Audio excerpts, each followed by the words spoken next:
کہ ام الفضل رضی اللہ تعالیٰ آپ نے خواب دیکھی، حضور دی بارگاہ حاضر ہوئی، عرض کی تھی یا رسول اللہ خواب دیکھی پر بڑی پریشان کن خواب ہے، منو بڑی پریشانی ہوئی خواب دیکھ کے۔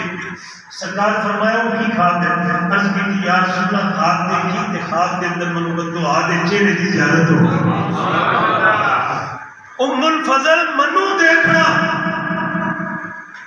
تے پریشانی دا کیڑا تعلق ہے؟ منو دیکھے تو پریشان نہیں ہوئے۔ عرض کی تھی یا رسول اللہ آپ کو دیکھ کے تے راضی ہوئیاں، آپ کو دیکھ کے خوش ہوئیاں،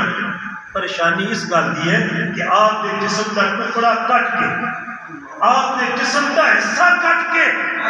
میری گود کے اندر آ گیا، آپ کے جسم کو حصہ کٹنا، آپ کا جسم کا کچھ حصہ کٹ کے میری گود کے اندر آ جانا، یا رسول اللہ اس گل کی پریشانی ہے؟ تو حضور نے ارشاد فرمایا ام الفضل اس گل کی پریشانی نہ کر، تیرے خواب کی تعبیر ہے کہ میری بیٹی کے گھر بیٹا پیدا ہوئے گا وہ تیری گود وچ کھیڈے گا، میرے جسم کا حصہ ہوئے گا جو فاطمہ کے گھر پیدا ہوئے گا، فاطمہ میرے جسم کا حصہ، انہیں گھر جو پیدا ہوئے گا وہ میرے جسم کا حصہ تیری گود وچ کھیڈے گا۔ تیری نسل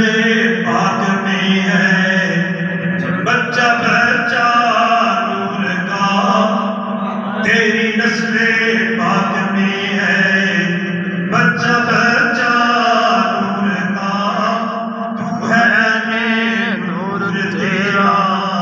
سب گھرانہ نور کا، تو ہے نور تیرا سب گھرانہ نور کا، او مبارک تم کو سنو رین جوڑا نور کا، او مبارک تم کو سنو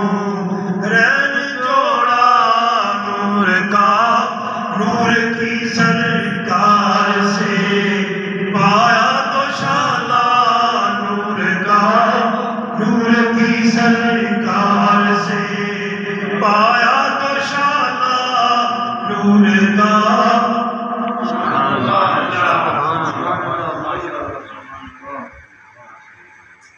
سرکار دو عالم صلی اللہ علیہ وسلم فرمایا مائی صاحبہ میرے جسم کا حصہ، یہ روایت عرض کی تھی حضرت ام الفضل تھی، اس تو ثابت ہے کہ مائی صاحبہ دی اولاد بھی سید عالم صلی اللہ علیہ وسلم دے جسم اطہر دا حصہ، اور تسی اس طرح بھی سمجھ سکتے ایک صحابی سرکار